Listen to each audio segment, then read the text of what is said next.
When I was feeling depressed, even before I had the label put on it, I had no interest in doing anything. It took too much out of me. It took too much thinking. I didn't care. There is a very specific program or model of healthcare called collaborative care. The traditional model for that would have included a primary care provider, a psychiatrist, and a care manager who might also be a therapist. What we did here was to innovate. The Sonoma County Human Services Department already had a home visiting program. All we needed to do was to collaborate across the services and work together as a team, and that really was the critical link to really improve the care of these patients.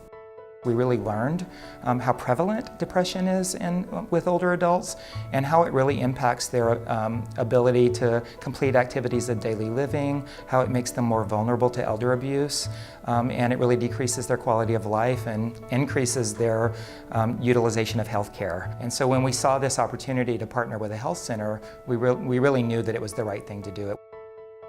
I'll always be grateful for my annual physical that sent me to my primary care physician.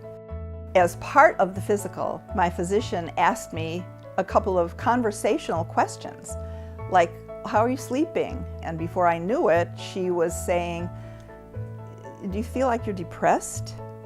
And I didn't know that I was depressed, but she saw it and brought it to my attention. She held up the mirror. Usually in terms of telling them about the elder depression program, I tell them that it's a support group of people that are specialized in treating elder patients that know about your risks and your concerns and the things that you go through, and they're just there to help you, and that that you'll still see me and I'm a part of their team. I'll tell them they will come to your home and treat you. When I first met Mindy in her home, she was struggling. She had moved a year before to the area. She had had several losses, had lost her sister, had lost her dog, had moved from a huge house to a smaller place. She was sad. So I think I'm seeing in your home, when you're sitting in two chairs knee to knee, you can be open and honest with them about what you're feeling. You can cry in front of them, and they're not going to judge you, but they're going to help you. They're going to try to help you, and that's what she did. The benefits from visiting patients in their homes are huge.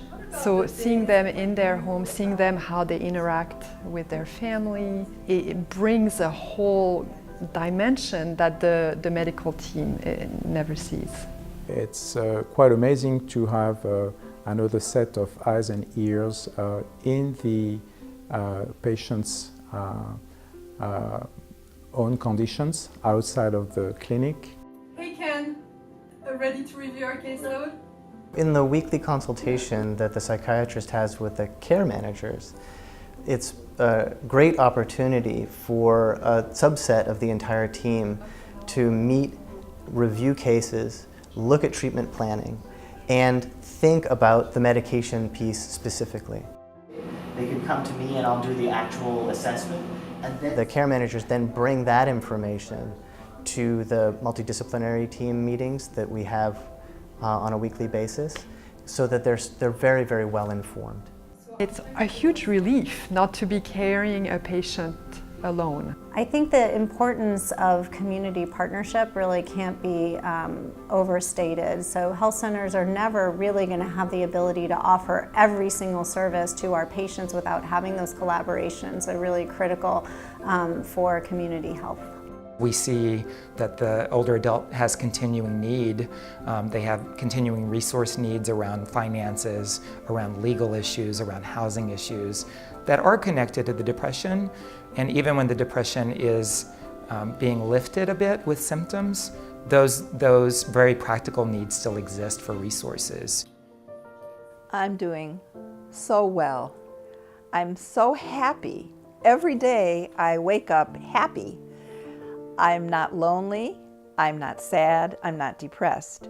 If I ever get a little twinge, I know what to do about it.